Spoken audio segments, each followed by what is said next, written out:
لا حول ولا قوة إلا بالله العلي العظيم. حسبنا الله ونعم الوكيل، نعم المولى ونعم النصير. أعوذ بالله من الشيطان الرجيم. بسم الله الرحمن الرحيم. الحمد لله الذي لا يبلغ مدحته القائلون ولا يحصي نعماءه العادون ولا يؤدي حقه المجتهدون.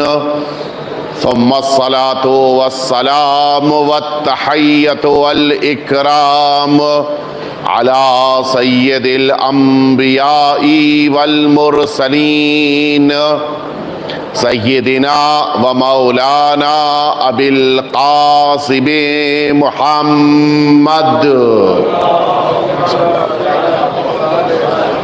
صلى الله عليه وعلى أهل بيته الأطيبين الأنجبين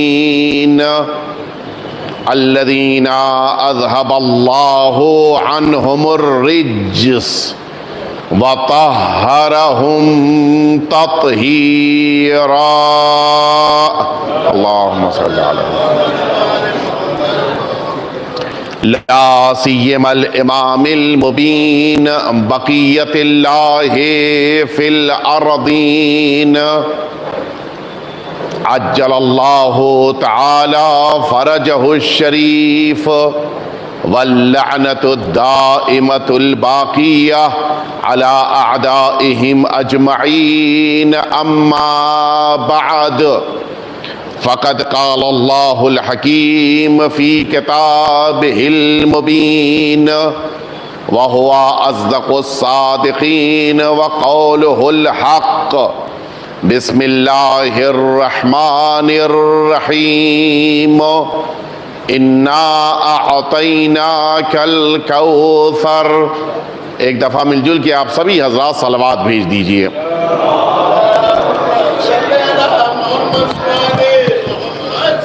اذان محترم، اس سے قبل کی بیان کا آغاز ہو، آپ سبھی حضرات سے بصد ادب التماس ہے ایک دفعہ سورہ حمد اور 3 دفعہ سورہ توحید کی تلاوت فرما کے مرحوم محمد تقی شیخ صاحب اور ان کے خاندان کے تمام مرحومین، مرحوم امیر حسن اور ان کے خاندان کے تمام مرحومین، مرحوم مقبول حسین زیدی اور ان کے خاندان کے تمام مرحومین، مرحوم انتظار حسین رضوی اور ان کے خاندان کے تمام مرحومین، ان کے علاوہ Pradhan family, Virani family, Shahida family, ان فیملیز کے تمام مرحومین اور جملہ مرحومین جو اس دنیا سے اٹھ گئے، ان سبھی کو ایصال فرما دیں. بسم اللہ الرحمن الرحیم.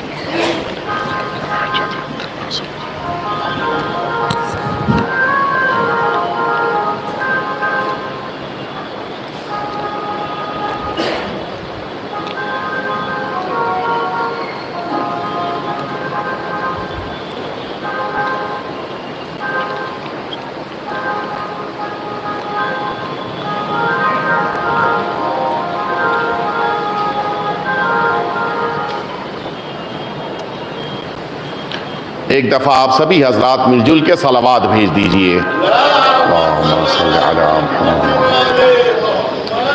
اذان محترم، یہ مجالس عزا کا سلسلہ جو کئی برسوں سے اس مسجد میں جاری ہے، اور ان مجالس عزا میں اس عظیم الشان شہزادی کا تذکرہ ہوتا ہے کہ جنہیں اللہ رب العزت نے ایک عظیم درجہ اور عظیم رتبہ عطا فرمایا ہے. انسان جناب سیدہ کی بارگاہ میں آ کر جب معرفت حاصل کرنے کے لیے آگے بڑھتا ہے تو معلوم یہ ہوتا ہے کہ اس عظیم الشان شہزادی کی بارگاہ میں آگے بڑھنا، معرفت کا حاصل کرنا اتنا آسان کام نہیں ہے، اس لیے کہ جو عظمت جناب سیدہ کے پاس اللہ نے قرار دی ہے، اس عظمت کو محسوس کرنا اور اس عظمت کے قریب پہنچنا اسی کے لیے ممکن ہے کہ جس کے پاس عصمت پائی جاتی ہو۔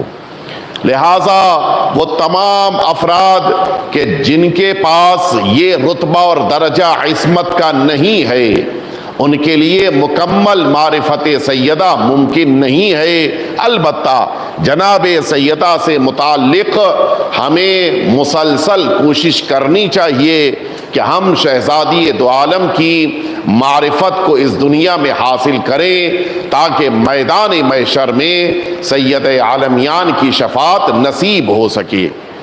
یہ 3 دن جو مجھے آپ کے درمیان گفتگو پیش کرنی ہے، مجلس اعضا میں باتیں عرض کرنی ہیں، میں کوشش یہ کرتا ہوں کہ اپنے موضوع کے اوپر اور موضوع سے متعلق ہی گفتگو کروں۔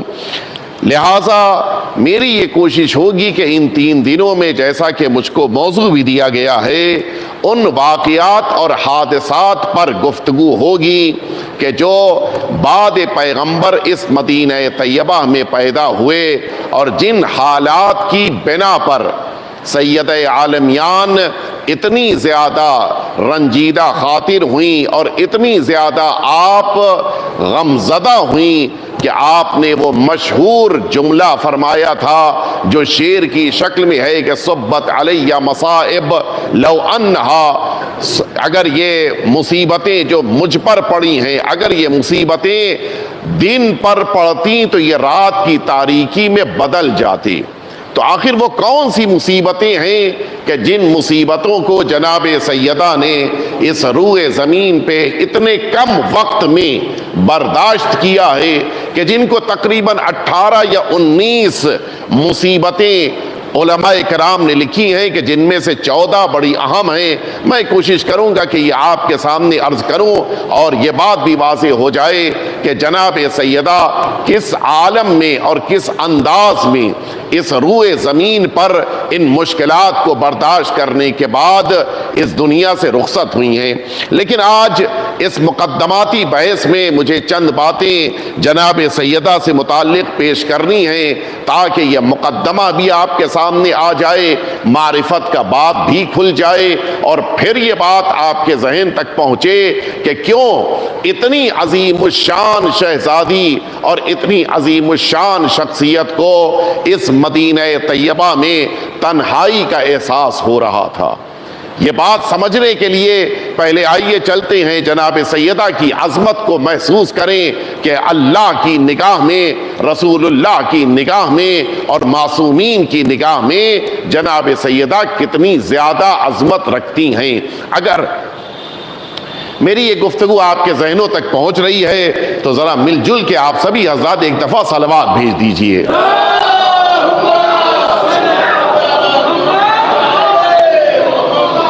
اللہ رب العزت نے جناب سیدہ کو جو عظمت دی ہے، اس عظمت کو اگر آپ سمجھنے کے لیے آگے بڑھیں تو متعدد ایسی آیتیں ہیں، متعدد ایسے سورے ہیں کہ جہاں پر جناب سیدہ کا ذکر ہے، جناب سیدہ کے بارے میں ان کی کسی نہ کسی عظمت کو واضح کیا گیا ہے۔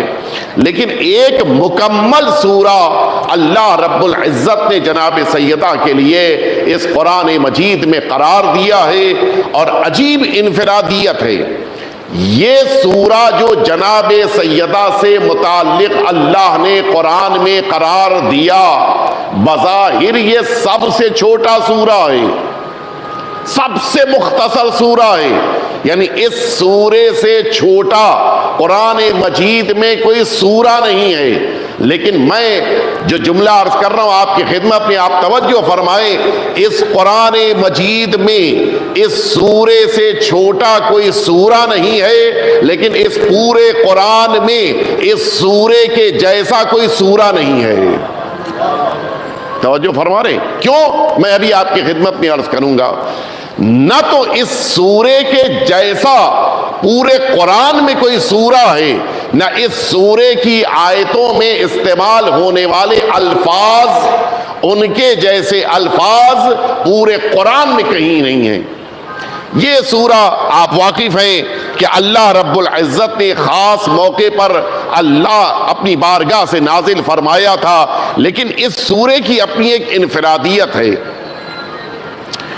نہیں پتہ یہ لفظ آپ حضرات کے ذہنوں میں ہے یا نہیں ہے، معلقات السبع، یہ 7 بڑے بڑے اس زمانے میں دور جاہلیت کے لکھے ہوئے قصیدے تھے، یہ نظمیں تھیں کہ جو عربوں نے جاہلیت کے دور میں کہا تھا، اور اتنا زیادہ ان کو اس پر گھمنڈ تھا، غرور تھا کہ وہ یہ سمجھتے تھے کہ اس سے بہتر کلام پورے عرب میں ہو نہیں سکتا۔ یہ 7 معلقات السبع، یہ 7 تھے، یہ خانہ کعبہ پر آویزاں کر دیے گئے تھے۔ آپ سنیں، اس خانہ کعبہ پر یہ 7 قصیدے آویزاں ہیں، اور چھوٹے موٹے نہیں ہیں، موجود ہیں آج۔ ان میں سے ایک 80 اشعار کا قصیدہ ہے۔ آپ ذرا جوڑ لیجئے، اگر سبھی، یہ سب سے کم اشعار کا ہے، اگر 80 اشعار ہی ہو تو یہ 7 قصیدے کتنے بڑے کتنے لمبے چوڑے رہے ہوں گے۔ اور اب جب ان سارے اشعار کو اس خانہ کعبہ پہ لگا دیا گیا ہے، یہ عربوں کا دعویٰ تھا کہ اس سے بہتر کلام لے آؤ تو ہم یہ اتار دیں گے، اور کسی میں ہمت نہیں تھی، کسی میں جرأت نہیں تھی کہ اس قصیدے کے بارے میں، ان نظموں کے بارے میں کوئی تبصرہ کر سکے۔ لیکن ایک دن جب اللہ رب العزت نے اسی سورہ کوثر کو اپنے حبیب کے پاس بھیجا اور یہ حکم دیا کہ اس کو خانہ کعبہ پہ آویزاں کر دیجئے، اس کو وہاں کے اوپر قرار دے دیجئے، آپ کو تعجب ہوگا، رات میں سورہ کوثر آویزاں کیا گیا، اور اس وقت یہ 7 قصیدے ٹنگے ہوئے تھے۔ صبح ہوتے ہوتے ان 7 قصیدوں کو جاہلیت کے شعراء نے اتار لیا، یہ کہتے ہوئے کہ اب جو مسلمانوں کی طرف سے یہاں پر آویزاں کیا گیا ہے، یہ ہمارے کلام سے اتنا زیادہ بہتر ہے کہ ہمارا کلام سورہ کوثر کا مقابلہ نہیں کر سکتا ہے۔ ایک چھوٹا سا سورہ، اچھا اللہ رب العزت کے پاس تو قدرت موجود تھی، وہ اگر چاہتا تو سورہ بقرہ کو بھیج دیتا۔ 300 کے آس پاس آیتیں کہ جس موقع کے اوپر آویزاں کیا جاتا، کچھ تو یہ کہا جاتا کہ اتنے بڑے بڑے قصیدے، ان کے مقابل اگر کوئی سورہ آیا ہے تو بڑا سورہ ہے، لیکن اللہ نے سورہ کوثر کو اس جگہ پہ قرار دے کر یہ ساری انسانیت کو بتا دیا کہ نگاہ پروردگار سے جب تم دیکھو تو سورہ چھوٹا لگے گا، لیکن عظمت کے اعتبار سے سب سے بڑا دکھائی دے گا۔ سب سے عظیم سورہ ہے، بڑی اہمیت ہے اس سورے کی۔ اور اب میں عرض کروں آپ کی خدمت میں، اللہ رب العزت نے قرآن مجید میں اعلان کیا، یہ 2 لفظیں ہیں جو میں واضح کرنا چاہتا ہوں، ظاہر ہے کہ بات جب آ گئی ہے تو اس کو آپ کے سامنے میں پیش کر دوں۔ قرآن مجید کہہ رہا ہے کہ وَلَسَوْفَ يُعْطِيكَ رَبُّكَ فَتَرْضَىٰ۔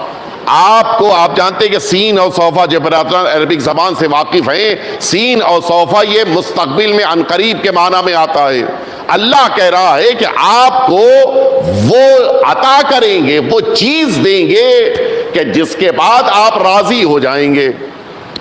اور فرما رہے آپ، یعنی کوئی ایسی شے ہے، دیکھیے عربک لینگویج میں راضی کے وہ معنی کہ جو ہماری اردو زبان میں ہے کہ جس کے مقابل ناراض آتا ہے، وہ والی رضایت یہاں پر نہیں ہے کہ معاذ اللہ کو یہ اپنے ذہن میں سوچے کہ خدا نخواستہ معاذ اللہ ثم معاذ اللہ رسول اللہ ناراض ہیں، اللہ کچھ عطا کرے گا تو راضی ہوں گے، یہ اس معنی میں نہیں ہے، یہ خوش ہونے کے معنی میں ہے۔ یہ رضایت رسول اللہ کی خوش ہونے کے معنی میں ہے. اور یہ بات تو سبھی جانتے ہیں، انسان تب خوش ہوتا ہے، راضی ہوتا ہے جب موجودہ سے بہتر پاتا ہے. نہیں، میں یہ لفظ واضح کر دوں آپ کے لیے. مثال کے طور پر اگر کوئی ایک بچہ ہے جس نے 8th اسٹینڈرڈ پاس کر لیا ہے، اب وہ 10th میں پہنچا ہے اور 10th کے ایگزامینیشن کا رزلٹ آ گیا. اب اگر 10th میں وہ کامیاب ہوا فرسٹ ڈویژن سے تو اس کو بہت خوشی ہوگی.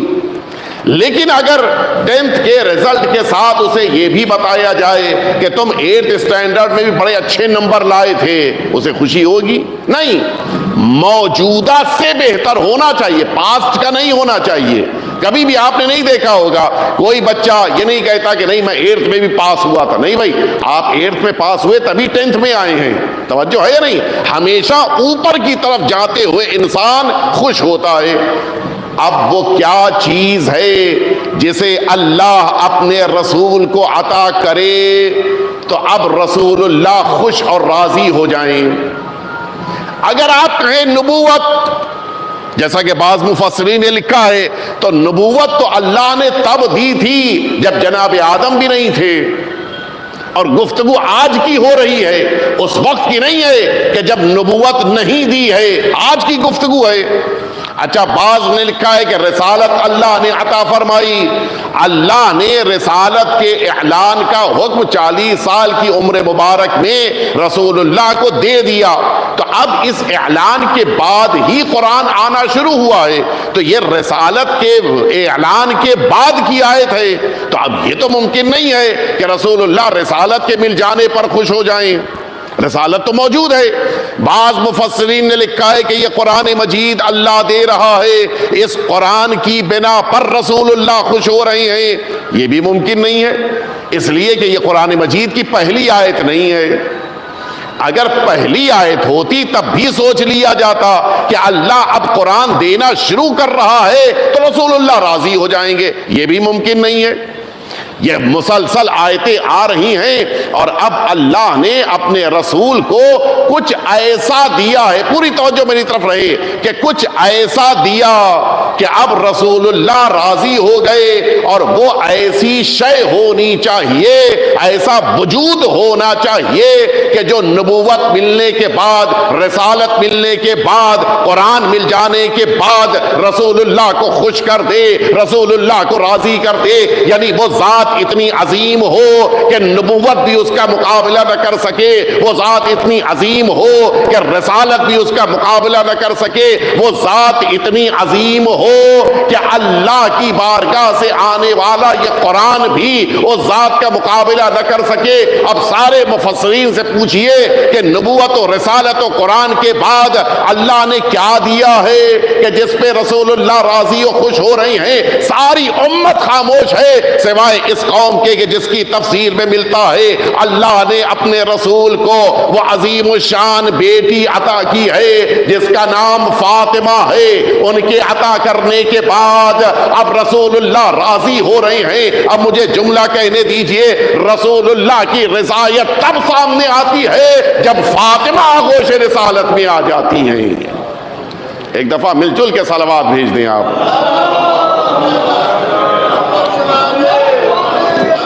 آپ نے توجہ فرمایا. اچھا، میں عرض کروں آپ کی خدمت میں کہ شاید میرے بعض دوستان برادران، اور چونکہ یہ مجلس ماشاءاللہ سے دو جگہوں سے لائیو جا رہی ہے، شاید کسی کے ذہن میں تصور پیدا ہو کہ کیا قرآن کے ملنے پر رسول اللہ راضی نہیں ہوئے؟ ایک سوال ہے نہیں ہے؟ دیکھیے توجہ فرمائیے گا، اللہ نے قرآن بھی دیا ہے اور اس آیے شریفہ میں کچھ دینے کا اور اعلان کیا ہے. یہ دونوں چیزیں ہیں لیکن دونوں کا انداز الگ ہے. اصل عربک زبان کی فصاحت یہی ہے، لفظوں کا استعمال کس موقع پر کہاں پر کرنا ہے یہ بڑی اہمیت رکھتا ہے. اللہ رب العزت نے جب قرآن مجید دیا تو کیا اعلان ہوا؟ لَقَدْ آتَيْنَاكَ سَبْعًا مِّنَ الْمَثَانِي وَالْقُرْآنَ الْعَظِيمِ. یہ قرآن مجید کا اعلان ہے.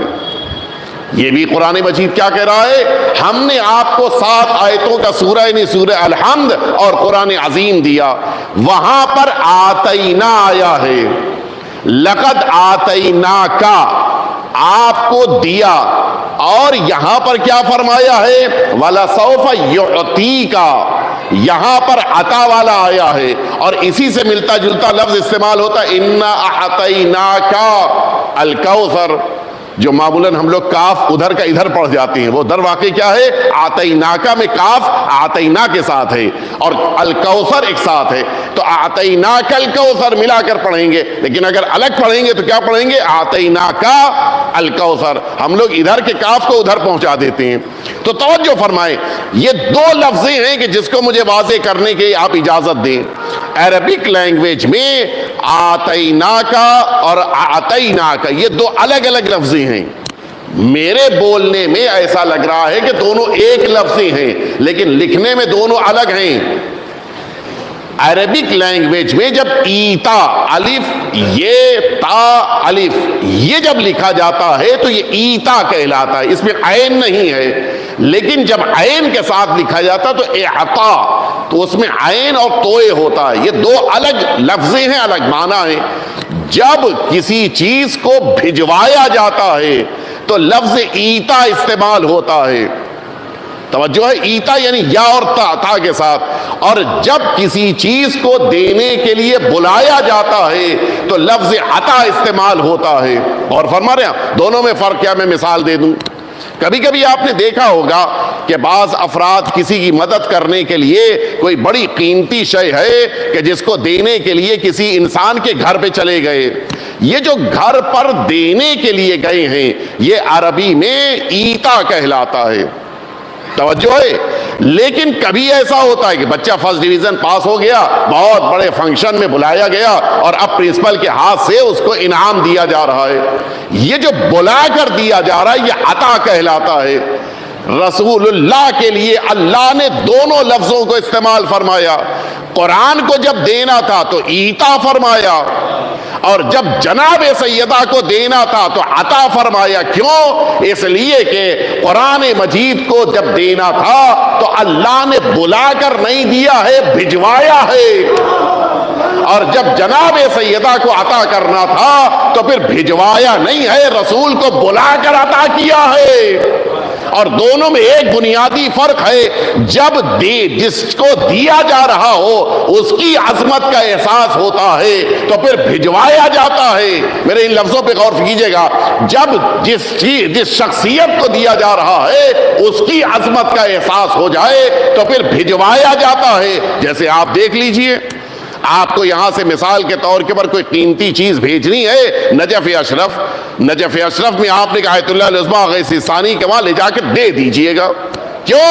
اس لیے کہ ان کی عظمت کا تقاضا یہ ہے کہ بھجوایا جائے، لیکن جس موقع کے اوپر جو چیز دی جا رہی ہے اس کی عظمت اتنی زیادہ نگاہوں میں ہوتی ہے کہ لینے والے کو بلایا جاتا ہے۔ تو ان دونوں میں یہی فرق ہے، جب شخص کی اہمیت ہوتی ہے تو بھجوایا جاتا ہے، جب دی جانے والی شے کی اہمیت ہوتی ہے تو بلا کر دیا جاتا ہے۔ اللہ نے دونوں طریقے استعمال کیے ہیں۔ اللہ کی نگاہ میں عظمت پیغمبر اتنی ہے کہ اب قرآن کو بھجوایا ہے، لیکن نگاہ پروردگار میں عظمت سیدہ اتنی زیادہ ہے کہ لینے کے لیے رسول اللہ کو بلایا ہے۔ دونوں میں بہت فرق ہے، رسول اللہ کو بلا کر دیا ہے، اور اسی سے جناب سیدہ کی عظمت محسوس ہوتی ہے۔ اور یہ اللہ کا انتظام دیکھیے، آپ حضرات بھی ماشاءاللہ سے سفر پہ جاتے رہتے ہیں، اور ہمارے رضوی صاحب تو بہت سفر کرتے ہیں۔ کبھی ایسا اتفاق ہوا ہوگا کہ آپ دبئی گئے، وہاں پہ کسی صاحب نے کہا کہ بھئی آپ آ ہی گئے ہیں، میں اپنے صاحبزادے کو فلاں سامان بھیجنے والا تھا، بڑا اہم ہے، بڑا قیمتی ہے، آپ جا رہے ہیں، لیے جائیے گا۔ ہم لوگ کے ساتھ بھی ہوتا ہے، سبھی کے ساتھ ہوتا ہے۔ اللہ نے جب رسول اللہ کو معراج پر، میرے لفظوں پہ غور کیجئے گا، اللہ نے جب رسول اللہ کو معراج پر بلایا تو کوئی ایک آپ جھوٹی سے جھوٹی روایت دکھا دیجئے کہ جس میں اللہ نے کہا ہو کہ آپ آ ہی گئے ہیں تو 2-4 آیتیں ہم بھجوانے والے تھے، لیتے جائیے۔ ہے؟ کہیں نہیں ہے۔ کیوں؟ اس لیے کہ آیتوں کا لے کر آنا رسول کا کام نہیں ہے، آیتوں کو اللہ بھجوائے گا۔ توجہ ہے، معراج پر اللہ نے رسول اللہ کو آیتیں نہیں دیں۔ کیوں؟ اس لیے کہ قرآن مجید کو بھجوایا جانا ہے۔ لیکن معراج پر کیا دیا؟ رسول اللہ کے دست مبارک میں وہ سیب قرار دیا گیا کہ اللہ نے یہ جنت کا پھل آپ کے حوالے کیا ہے، اسے آپ لے کر جائیں۔ اور روئے زمین پر اس طرح سے جناب سیدہ کو رسول اللہ لے کر آئے ہیں۔ توجہ فرمائی۔ دیکھیے، جب کوئی شخص کسی کے ذریعے سے آتا ہے تو کچھ بھی ہو اس کے لیے تھینکفل ضرور ہوتا ہے یا نہیں؟ میری یہ مجلس ہمارے یہ دو برادران کے ذریعے سے گھروں میں جا رہی ہے، ہم ان کے تھینکفل ہیں۔ آپ یہاں تک تشریف لائے، آپ کو کسی نے بلایا، آپ اس کے تھینکفل ہیں۔ جو بھی بیچ میں ذریعہ ہوتا ہے اس ذات کے لیے انسان شکر گزار ہوتا ہے۔ کیوں؟ اس لیے کہ واسطہ یہی ہے یا نہیں؟ اس دنیا میں جتنے بھی انبیاء آئے ہیں ان سب کو اپنے والدین اور پھر ان کے والدین اور پھر ان کے والدین اور پھر ان کے والدین، ان سب کا شکریہ ادا کرنا ہے۔ اس لیے کہ ان کا واسطہ تھا تب یہ نبی دنیا میں آئے۔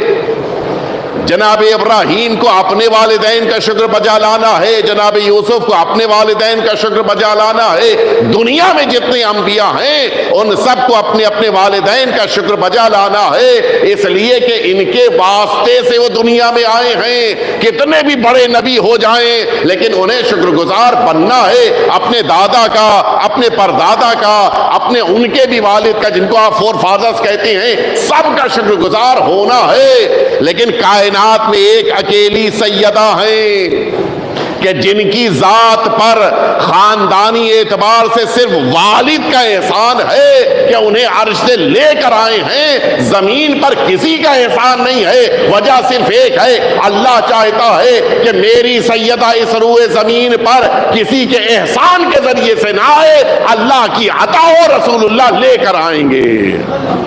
ایک دفعہ مل جل کے صلوات بھیج دیں آپ۔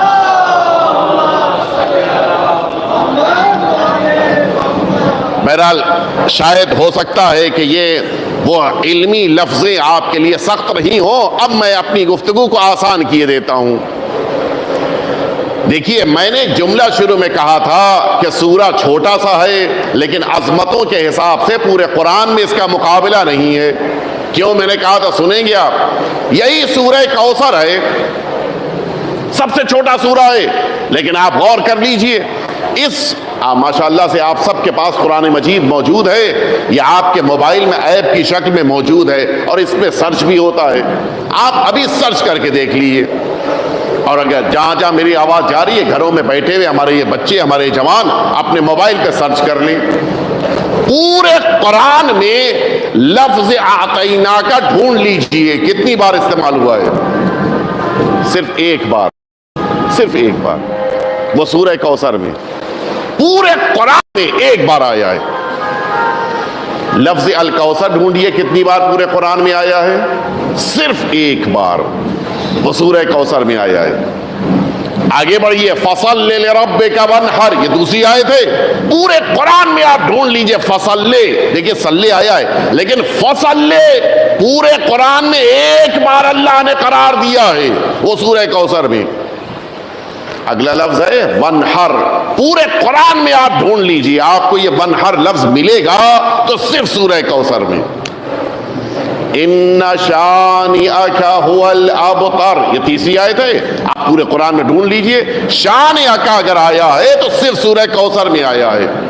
اور ابتر لفظ بھی اللہ نے پورے قرآن میں استعمال کیا ہے تو صرف ایک بار سورہ کوثر میں استعمال کیا۔ کل کتنے لفظ ہو گئے؟ اعطینا کا ایک لفظ، الکوثر دوسرا لفظ، فصل لے تیسرا لفظ، ونحر چوتھا لفظ، شانئک پانچواں لفظ، ابتر چھٹا لفظ۔ تین آیتوں کا چھوٹا سا سورہ ہے جس میں اللہ نے 6 الفاظ ایسے رکھے ہیں کہ جن کی نظیر پورے قرآن میں بھی نہیں ہے۔ توجہ فرما رہے آپ؟ اب مجھے جملہ کہنے دیجئے، عظمت سیدہ نگاہ پروردگار میں اتنی زیادہ ہے کہ ایک سورہ اگر جناب سیدہ کے لیے قرار دیا تو اس سورے کی نظیر قرآن میں نہیں ہے، تو جب سیدہ کے سورے کی نظیر قرآن میں نہیں ہے تو سیدہ کی مثال دنیا میں کہاں مل سکتی ہے؟ صلوات بے محمد و آل محمد پہ۔ بالکل بے مثال شخصیت ہیں، کوئی جناب سیدہ کا مقابلہ نہیں کر سکتا۔ بڑی سے بڑی شخصیت سیدہ کے مقابل میں آ جائے تو کتنی بھی بڑی ہو چھوٹی ہے، ممکن نہیں ہے کہ سیدہ کے درجے اور رتبے تک کوئی پہنچ جائے۔ عظیم رتبہ ہے اللہ کی نگاہ میں۔ میں یہ جملہ کیوں کہہ رہا ہوں؟ اللہ نے جناب سیدہ کو کوثر کہا ہے۔ کوثر کسے کہتے ہیں؟ بہت زیادہ۔ ترجمہ کیا ہے؟ بہت زیادہ۔ کوثر یعنی بہت زیادہ۔ دیکھیے، کہنے والی شخصیت کی بنا پر جملے کی اہمیت بڑھتی اور گھٹتی ہے یا نہیں؟ ہمارے یو پی میں ایک دستور ہے جو تقریباً ماشاءاللہ سے سامنے جو مومنین موجود ہیں وہ اکثر یو پی سے متعلق ہیں۔ ہم لوگ جب عید کا دن آتا ہے تو عید کے دن اپنے دادا اور اپنے نانا اور اپنے والد اور اپنے بزرگوں کے پاس اچھے اچھے کپڑے پہن کے ایک عمل ہے کہ جس کو ضرور انجام دیتے ہیں۔ وہ کون سا عمل ہے؟ نماز پڑھ کے پلٹے ہیں، اب سیدھے جائیں گے نانا یا دادا کے پاس، جا کے ان کو آداب کریں گے۔ یہ آداب اس دن کا بڑا قیمتی ہوتا ہے، مقصد اس کے پیچھے چھپا ہوتا ہے۔ اچھا ظاہر ہے کہ وہ عید کا دن ہے تو اب دادا اور نانا سے بہتر کون سمجھے گا؟ نواسے یا پوتے نے آ کے آداب کیا، انہوں نے جلدی سے جواب کے بجائے اپنی جیب میں ہاتھ ڈالا اور اس بچے کے ہاتھ کے اوپر عیدی رکھ دی۔ 100 روپے بچے کے لیے تو بہت اہمیت رکھتے ہیں۔ وہ دوڑتا ہوا اپنی ماں کے پاس آئے، کہا دیکھا دادا نے مجھے 100 روپے دیے، کتنا خوش ہے۔ لیکن جب ظاہر ہے کہ جب بچے کو ان کے دادا نے 100 روپے دیے ہیں تو جو دادا کا بیٹا تھا یعنی اس بچے کے والد، انہوں نے بھی سوچا کہ بہتی گنگا ہے، چلو ہم بھی ہاتھ دھو لیں۔ وہ بھی بڑے خلوص کے ساتھ آئے اور آنے کے بعد انہوں نے بھی آداب کیا اپنے والد کو، اور والد صاحب نے بھی اب جواب کے بجائے اپنی جیب میں ہاتھ ڈالا اور وہی 100 روپے نکال کے اپنے بیٹے کے ہاتھ بھی رکھ دیے۔ اب جو اس بچے کے والد یعنی دادا کے صاحبزادے اب واپس پلٹے تو اپنی زوجہ کے پاس، کہ جن کے پاس ہی بچہ گیا تھا، اپنی ماں کے پاس گیا تھا، وہ اپنی زوجہ کے پاس آ کہتے ہیں دیکھا 100 روپے دیے۔ یہ کیا ہوا بھائی؟ نوٹ وہی ہے، لکھی ہوئی عدد وہی ہے، دینے والا ہاتھ وہی ہے، جہاں سے نکالا وہ جیب وہی ہے، شخصیت وہی ہے، سب کچھ وہی ہے، لیکن اس کے باوجود بیٹے نے کہا تھا کہ 100 روپے دیے اور والد فرما رہے کہ 100 روپے دیے۔ دونوں میں کیوں فرق ہے؟ کہا بولنے والی شخصیت کی نگاہ میں چیزوں کی اہمیت بڑھتی اور گھٹتی رہتی ہے۔ بچے کی نگاہ میں 100 روپے کی اہمیت ہے، لیکن والد کی نگاہ میں 100 روپے کی اہمیت زیادہ نہیں ہے۔ کیوں؟ اس لیے کہ والد بڑے ہیں۔ توجہ فرما رہے ہیں آپ؟ اب آئیے میں آپ سے پوچھنا چاہتا ہوں، اللہ نے کوثر کہا ہے، جناب سیدہ کو کوثر یعنی بہت زیادہ اللہ نے کہا ہے۔ دنیا کتنی بڑی ہے کون بتا سکتا ہے؟ دنیا کتنی بڑی ہے؟ بہت بڑی ہے، اور واقعاً بہت بڑی ہے۔ ہے کوئی مرد مومن جو اس مسجد میں کھڑے ہو کر کہہ دے کہ ہم نے دنیا دیکھی ہے؟ گوگل میپ پہ نہیں کہہ رہا ہوں کہ آپ کہیں میں نے گوگل میپ کے اوپر دیکھا، نہیں، ایکچوئل میں جا کر کسی نے دیکھا ہے؟ ہو ہی نہیں سکتا، پاسبل ہی نہیں ہے۔ ایک زندگی کافی نہیں ہے، ہو ہی نہیں سکتا۔ اچھا ٹھیک ہے، میں مختصر کیے دیتا ہوں۔ کسی نے پورا ایشیا دیکھا ہے؟ نقشے میں نہیں، ریئل میں نہیں دیکھا ہے کسی نے۔ کسی نے پورا انڈیا دیکھا ہے؟ پاسبل ہی نہیں ہے۔ دیکھیے، انسان اتنی بڑی دنیا کو ایک زندگی میں نہیں دیکھ سکتا ہے، لیکن اب سنیے، جب اللہ رب العزت نے اپنی نظر سے اس دنیا اور اس کی چیزوں کو دیکھا تو اب قرآن کی بارگاہ میں آئیے، قرآن کہہ رہا ہے متاع الدنیا قلیل۔ قلیل یعنی مختصر سی. قرآن کہہ رہا ہے کہ اللہ کی نگاہ میں یہ ساری دنیا کی ساری چیزیں مختصر سی ہیں, تھوڑی سی ہیں, ذرا سی ہیں. اب آپ متوجہ ہوئے اللہ کی نگاہ میں اتنی بڑی دنیا ذرا سی ہے, اور اب وہی اللہ جو دنیا کو تھوڑی سی کہہ رہا ہے, وہی اللہ زہرا کو کوثر یعنی بہت زیادہ کہہ رہا ہے. مل جل کے صلوات بھیجتے ہیں آپ حضرات. اب آپ ذرا سوچئے کہ اللہ کی نگاہ میں اگر سیدہ کوثر ہیں تو پھر جناب سیدہ کی عظمت کتنی زیادہ ہوگی. شاید ممکن ہے کہ یہ بغل کا شور میری بات آپ کے ذہنوں تک پہنچانے میں رکاوٹ بن رہا ہے, لیکن پھر بھی بہرحال رکاوٹوں کے باوجود فضائل اہل بیت اطہار کو روکا نہیں جا سکتا. میں کوشش کروں گا کہ اپنے وقت کے اوپر اپنی بات کو جلدی جلدی مکمل کر لے جاؤں. ایک دفعہ مل جل کے صلوات بھیج دیں آپ حضرات. ایک دفعہ اور مل جل کے صلوات بھیج دیجئے.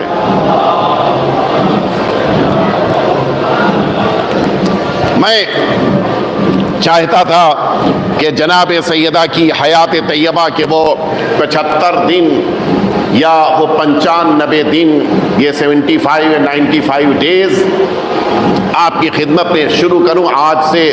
لیکن آج اب میرے پاس مہلت نہیں ہے, وقت نہیں ہے, اور شاید آپ کے ذہن بھی آج اس شور کی وجہ سے متوجہ نہیں ہو پائیں گے.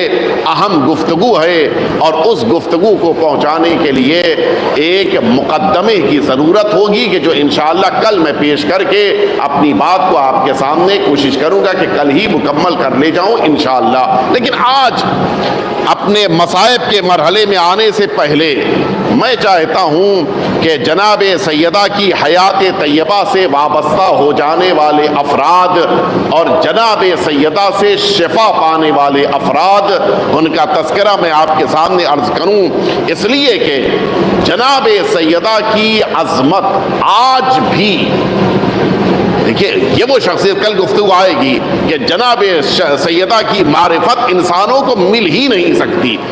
انسان مکمل طور پہ جناب سیدہ کو پہچان ہی نہیں سکتا. آج بھی نہ پہچاننے کے باوجود جناب سیدہ سے جتنوں نے توسل کیا ہے انہیں کامیابی ملی ہے. سب سے بڑا اس کائنات میں اگر توسل کا کوئی راہ حل یا کوئی توسل کے لیے ذات ہے تو وہ جناب سیدہ کی ذات گرامی قدر ہے. آپ حضرات نے یقیناً نام سنا ہوگا آیت اللہ العظمی سید ہادی میلانی علیہ رحمت و رضوان, بڑے بزرگ اور جلیل القدر عالم دین گزرے ہیں.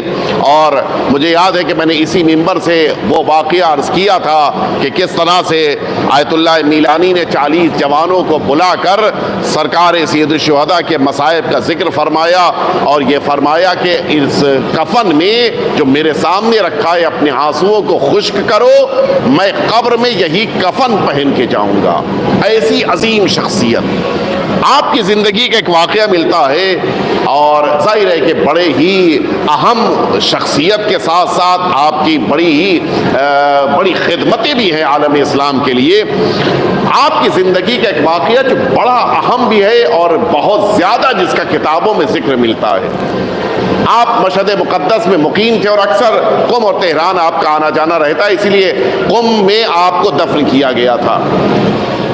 آپ کے بارے میں ملتا ہے کہ جس زمانے میں آپ مقیم تھے اس مشہد مقدس میں, بظاہر یہ واقعہ قم کا یا تہران کا ہے, آپ جب آئے ہوئے تھے آپ سے ملنے کے لیے جرمن سے 3 آدمی آئے تھے, باپ, اس کی زوجہ اور ان کی بیٹی. اور آنے کے بعد ظاہر ہے کہ اب یہ تو نہ فارسی جانتے تھے, نہ آغا میلانی کو جرمنی زبان آتی تھی, ٹرانسلیٹر کے ذریعے سے گفتگو شروع ہوئی. ان تینوں نے یہ بات کہی, وہ جو والد تھے انہوں نے یہ بات کہی کہ ہم آئے ہیں تاکہ آپ کے ہاتھوں پر اسلام لے آئے ہیں, ہم ایمان کا کلمہ پڑھنے آپ کے پاس جرمن سے آئے ہیں.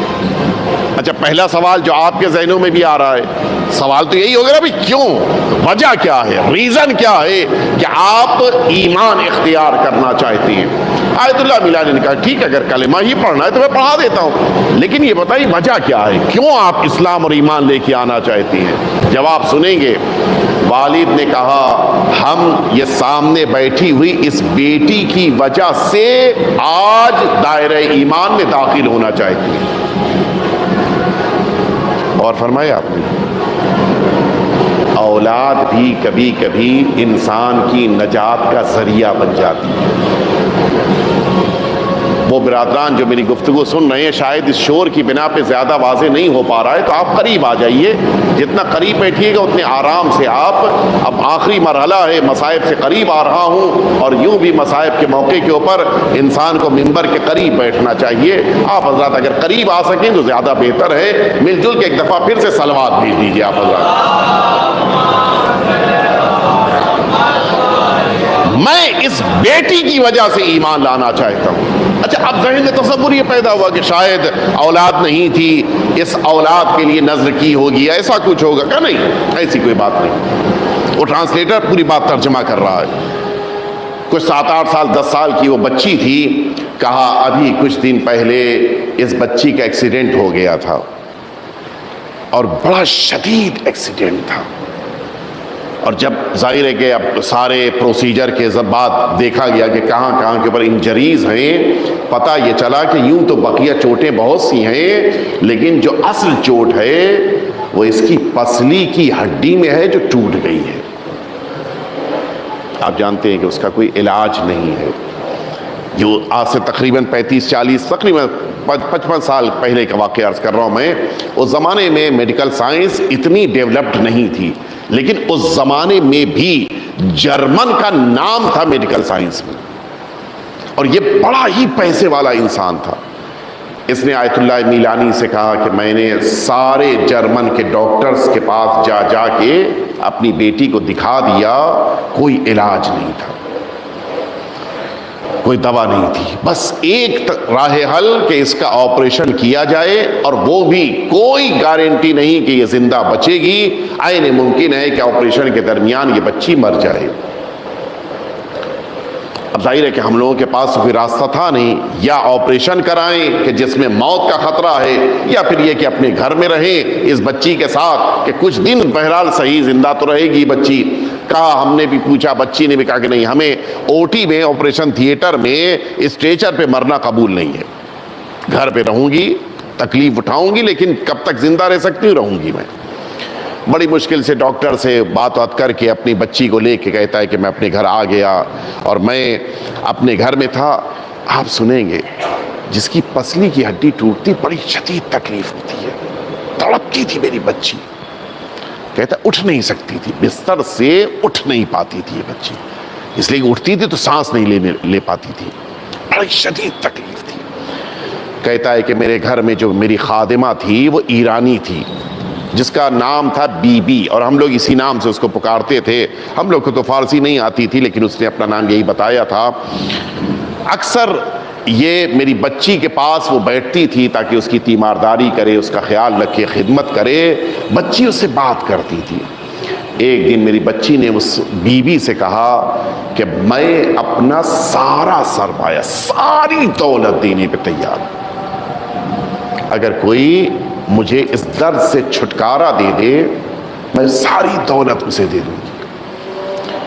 بی بی چونکہ اتنے دنوں سے ہمارے گھر میں رہ رہی تھی، تقریباً ہمارے گھر کا حصہ بن چکی تھی، اس نے کہا کہ دیکھو ہمارے ایرانیوں کے پاس ایک ڈاکٹر ہے، ہم مسلمانوں کے پاس ایک ڈاکٹر ہے، اچھا وہ تمہارا علاج کر دے گا۔ بچی نے خوش ہو کے کہا کہ میں سب کچھ اسے دے دوں گی، پیسے والا گھرانہ تھا، بہت پیسہ تھا ان کے پاس۔ اس بی بی نے کہا نہیں، تمہیں کچھ دینے کی ضرورت نہیں ہے، وہ ایسے شریف اور عظیم افراد ہیں کہ جنہیں پیسہ نہیں چاہیے۔ ایک جملہ میں تمہیں سکھاتی ہوں، اسی جملے کو تم اپنی زبان پہ جاری کرو اور تم بس یہی کہتی رہنا۔ اس کے بعد کہتا ہے کہ اس بی بی نے ہم سے کہا کہ تم لوگ تو نہیں جانتے لیکن ہم مسلمانوں کے درمیان میں سادات میں سے ہوں. اور اس کے بعد اس بچی سے کہا کہ جو تکلیف تمہیں ہو رہی ہے یہی تکلیف میری دادی کو بھی تھی, ان کی بھی پسلی کی ہڈیاں ٹوٹی تھی. اور اس کے بعد کہا کہ بیٹا بس تم یہی کہتی رہو کہ یا فاطمہ, اے فاطمۃ الزہرا, آپ کو ٹوٹی ہوئی پسلیوں کا واسطہ ہے, بس یہی جملہ تم اپنی زبان پہ تم اپنی زبان میں کہتی رہو.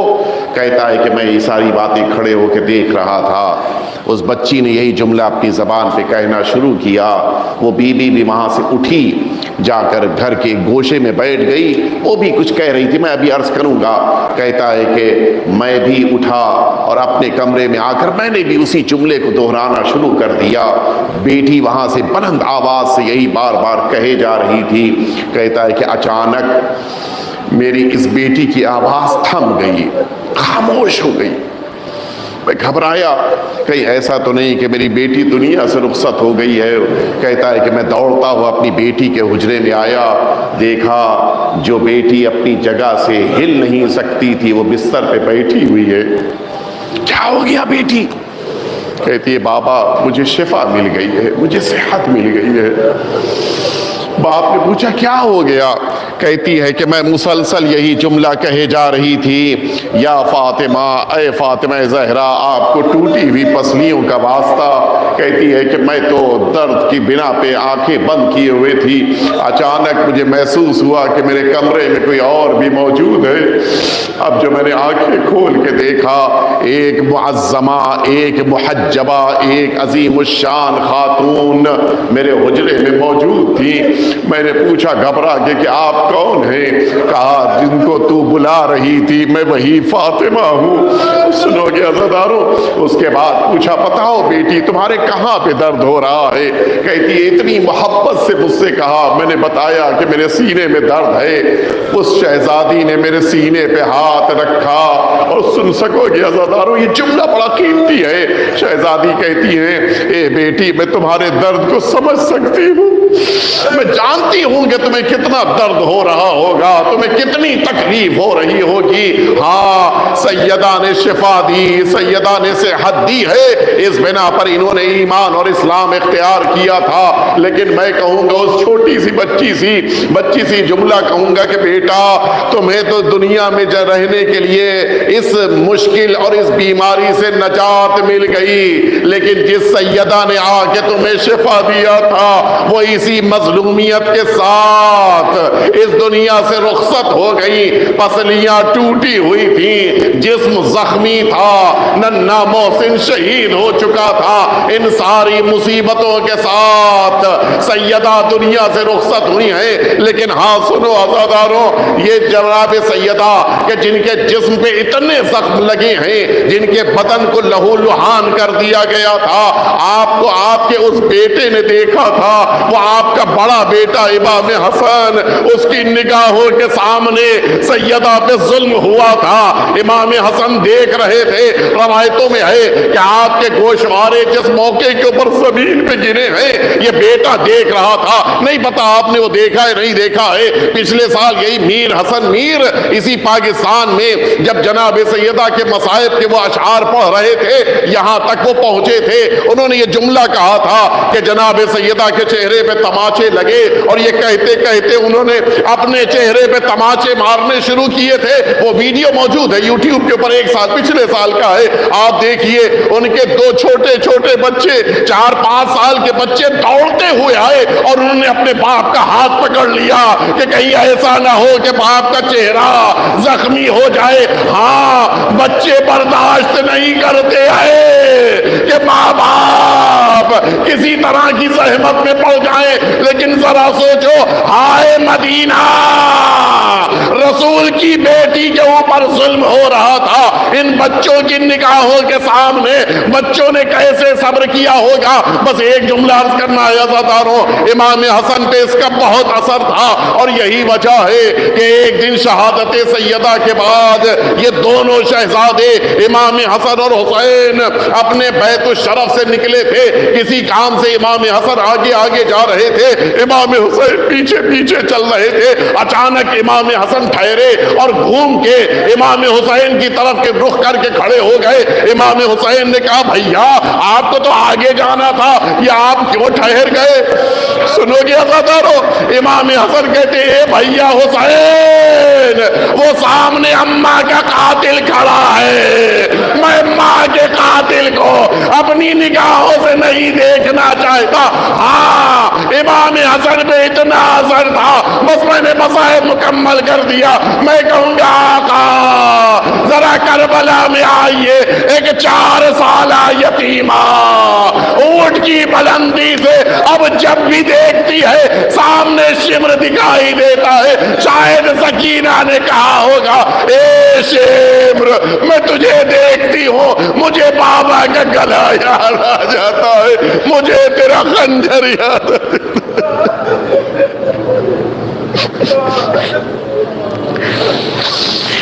لعنت اللہ علی القوم الظالمین۔